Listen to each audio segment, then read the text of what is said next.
8 markers it is, people. Right, first thing to point out, on papers 1 and 2, you're not going to have any 8 markers, okay? These are only found on paper 3, and there's 2 of them, one in section A, one in section B. All the documents that I've been using on videos so far, you are going to receive as a booklet, so you can read it clearer and at your own time.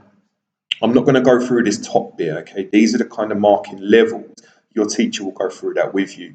What I want to focus on is the answer framework, so how we set up an 8 marker. Then I want to show you an A grade answer.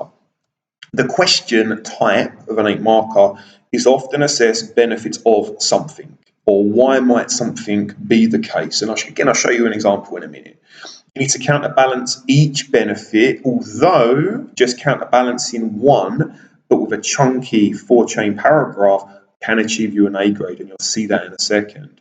8 markers don't need a final conclusion. A definition is optional, but not compulsory. You're going to be showing your knowledge, and I will just actually draw you back to the top.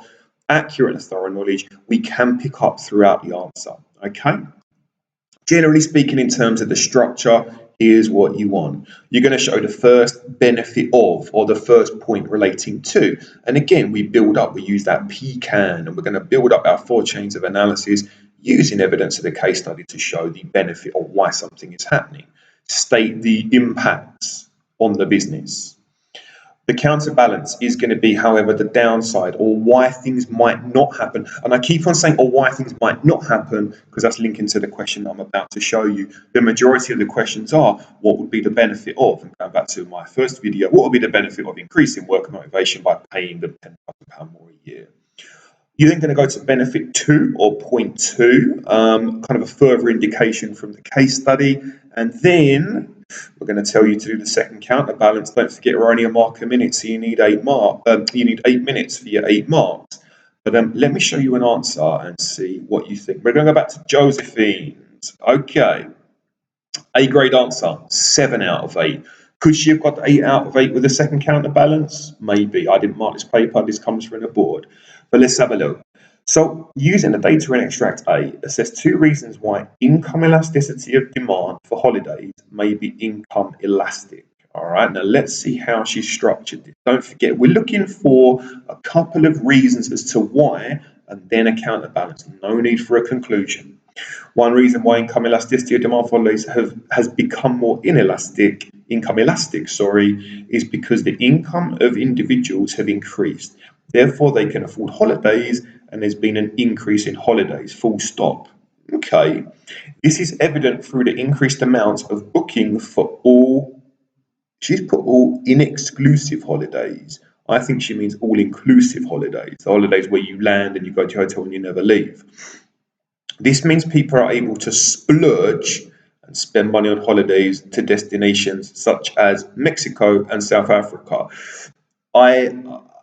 Just a little picky bit for me, the term splurge, I get it. And, sometimes we say, I'm going to splurge thousands on my holiday.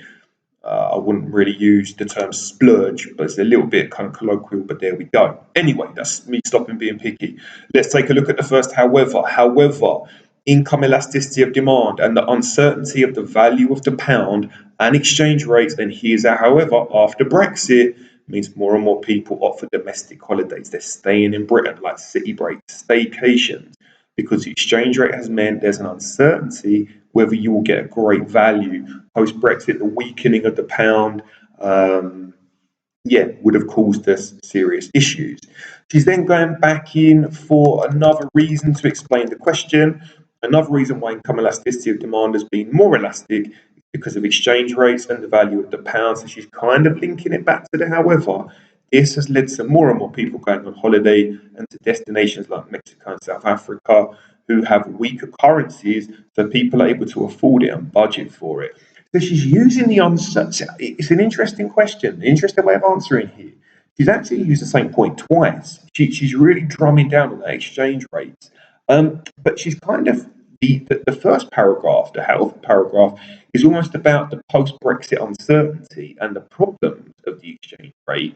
But then she's talking about kind of the benefits of the value of the pound. Even though our exchange rate weakened against many currencies, it certainly didn't weaken against the Mexican peso. and the South African rand, I do believe.